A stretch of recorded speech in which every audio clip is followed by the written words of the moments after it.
Dude, what the United States is about to do on an island the size of an IKEA parking lot could end up being the biggest military mistake since Vietnam. And I'm not saying this, by the way, I don't give a damn. The American generals themselves are saying it. Keep in mind that Trump just extended the ultimatum 10 more days, until April 6th. And today I'm going to tell you the real plan of the United States to reopen the Strait of Hormuz right under their noses, because that is a death trap. Some cool things are coming because we're going to discover how the famous sea mines work. So subscribe and you won't miss any of the news. Alright, you know Kharg Island, the one that belongs to Iran, and they use it as an oil hub to export almost all the country's crude. Well, the Persians have already said that if anyone touches it, whoa, there's going to be serious trouble. But the United States ignored the threats, and a few weeks ago they bombed it, destroying the military installations that were there. However, Trump ordered not to touch the oil infrastructure, according to him, out of decency. So Iran has managed to continue selling oil as if absolutely nothing had occurred. Right, and here's the plot twist. Because bombing the island is one thing, but to occupy it with ground troops, that's a whole other story entirely. And military sources say the Pentagon is seriously considering sending Marines to take the island. And not just this one, they also want to grab 3 islands much closer to the Strait of Hormuz. Look, to show you, let's get Google Maps and go to the strait. Up here is Iran, below it Oman, which has that little tip, and the United Arab Emirates. But let's focus on the islands, because Iran has this huge one, which is enormous, the nearby ones, and in the middle of the sea, it has 6 others that are incredibly vital because they're right in the path of the oil tankers. So, they mostly serve as natural aircraft carriers that can't be sunk, of course. Perfect, so the Yankees would be thinking of conquering 3 of these islands, Abu Musa, Greater Tumb, and Lesser Tumb, which are mostly located right at the exit or entrance of Hormuz, depending on how you see it, and which, by the way, the United Arab Emirates has been claiming for decades. Keep in mind, Iran has built an airport in all of them, making them ideal for advanced operations into enemy territory. The question is, to catch them, what do Uncle Sam's guys need? Well, exactly what is arriving right now in the Gulf. The USS Tripoli, with 2,500 Marines from the 31st Expeditionary Unit, coming from Japan, the USS Boxer, with another 2,500 from the 11th, who have just left San Diego, and 2,000 paratroopers from the 82nd Airborne Division, the same one that participated in the Normandy landing against the Nazis. If you've seen the Band of Brothers miniseries, which I guess you have, they were the ones who jumped with the 101st Division, the protagonists, right? It's incredible because these guys are a force that can deploy anywhere in the world in 18 hours. I mean, they're like the globe of armies. Hey, I need you to conquer a piece of the map for me, I'm hungry. Well, poof, there goes the airborne. In total, about 7,000 additional soldiers, plus the 50,000 already deployed in the region. Phew, that's too many guys for them to end up doing nothing. So, this smells like trouble. But it appears that one crucial piece is still missing for the United States to launch its final attack. And the only ships that can clear the mines from the Strait of Hormuz, poof, have suddenly disappeared to Malaysia. What? Are we stupid? Well, yes, because the problem isn't reaching the island and deploying a bunch of those ultra-pro special units. The problem is then how the hell you cross the strait without your ship being blown to smithereens, because Iran has been preparing for exactly this scenario for decades. They knew the only way to win a brutal war was to make Hormuz a living hell, creating international pressure, forcing the US to back down. You snooze, you lose, kid. So, what surprises do they have planned? Well, quite a few actually. Point number 1, the mines. Iran has between 5,000 and 6,000 naval mines stored, according to US intelligence estimates. And look, they've got a catalog, kid. Contact mines, which simply float, are the typical ones from games that explode when you touch them, and they're ultra cheap. I mean, they cost $1,500 per unit. Then there are bottom mines, which are activated by magnetic or acoustic sensors that detect the engine noise and the vibrations of ship hulls. And there they propel themselves and crash against the ship in question.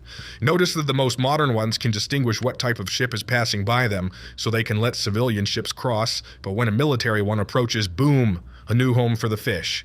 They also have influence mines, which fire a charge upwards when the target passes. And you can't forget the limpet mines either. For these you'll need divers who secretly must approach the vessel, attach them to the hull with magnets, then activate the timer. Then they leave, and after a few minutes or hours, a huge surprise blast. In fact, if you watch the World War II series on the other channel, the Full Throttle one, I explained several secret missions carried out with these types of limpets. Later I'll leave you one of those videos.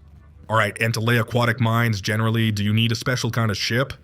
Well, no, that's the problem. Any vessel, from a humble dinghy to a massive oil tanker, can be used as a mine layer, because ultimately they just have to throw the cargo into the sea. It's not that complicated, really. And the Strait of Hormuz, besides being Hormuz, is very narrow. Remember, the only navigable channels are barely 3 kilometers wide each. So if you drop 500 mines per lane, you ensure that not even Perry can get through there. That's 1,000 in total, and I told you Iran has about 6,000, so they can mine the strait several times. Okay, fine. And once they're in place, how on earth can the other team manage to get them out? Because that looks like a massive headache to deal with, and it absolutely is. At this very moment, the only American ships prepared to clear mines in the Gulf are 3 literal combat vessels with countermeasure modules, and 2 of them are in Malaysia performing logistical duties. In Malaysia, man, that's way out there. I mean, it's at least 2 weeks of travel if they want to reach the strait. Plus, imagine they get them there, right? And they start removing the mines. Well, you have to escort these minesweepers very closely because they're very easy targets to sink. So because of that, you need to approach with a pretty substantial fleet, and that's putting even more vessels at risk. And I'll tell you something else. Just the suspicion of mines is enough to paralyze all boat traffic, as insurers won't take the risk and refuse to cover the ships. And of course, without insurance, there's no shipping company. Without a shipping company, there's no oil. And that's what's happening right now, my friend. Okay, but this isn't Iran's only threat. They also have what's known as the Mosquito Fleet, which is what they call their fast boats. About 5,000 vessels under 10 tons, capable of reaching between 50 and 100 knots. That is, double the speed of any American warship. These are armed with anti-bunker missiles, torpedoes, or heavy machine guns, and they would use them with swarm tactics. That is, dozens of boats attacking from different directions at once to saturate the objective's defense. And some, at worst, something has to blow up. No kidding. To complete Iran's menu, for dessert we have surface naval drones, which are unmanned underwater vehicles that lurk at the bottom. Or they also launch conventional aerial drones at you, and that's that. Tough luck. It's important to realize that for the American Marines who are preparing to disembark, this would be the very first time they operate in a battlefield completely saturated with drones. I mean, it's an entirely unknown territory, a game expansion they have not yet had the chance to play. Or maybe they'll surprise us with some really cool cutting-edge anti-drone systems. Who knows what kind of hacks these guys have up their sleeve. But anyway, let me tell you this, okay? If they manage to land from helicopters or whatever, Kharg Island is just a stone's throw from the Iranian coast, a mere 26 kilometers away. That's a devastating distance for artillery, mobile missiles, and kamikaze drones, so they could really wreak havoc.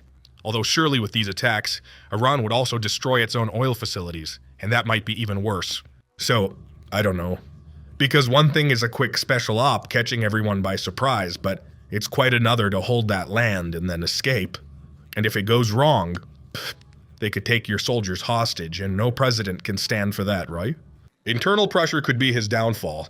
In fact, Iranian media reports Iran has ordered its troops on the island to take any American soldier trying to enter hostage.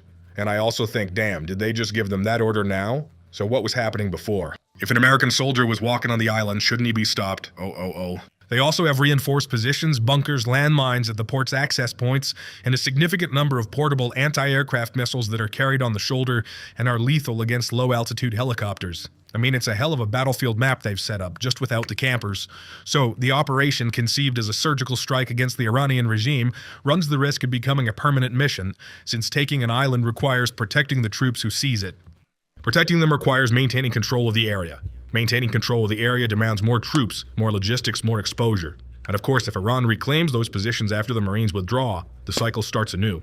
And what's more, Iran doesn't need to win any conventional battle, you know? It only needs to make every square meter enormously costly for the United States, because it's playing on home turf. And pay attention to this, because more and more military experts believe Donald Trump is losing the war. Because for every day the conflict drags on, it will be worse for the global economy, including their own. But we also shouldn't forget that Iran, has been dealt a very significant blow. More than 6,000 soldiers dead according to Israeli estimates, many of their leaders eliminated, the Iranian war fleet decimated. So, no matter what happens, it's not like this country will emerge very strengthened, to say the least. What do you think about this war? Do you think the US is winning, or is it getting quite difficult? So, I'll read your comments. I'll also leave you that video about the limpet mine missions from World War II. It's super cool, so check it out. See you later. Loca Pizzas.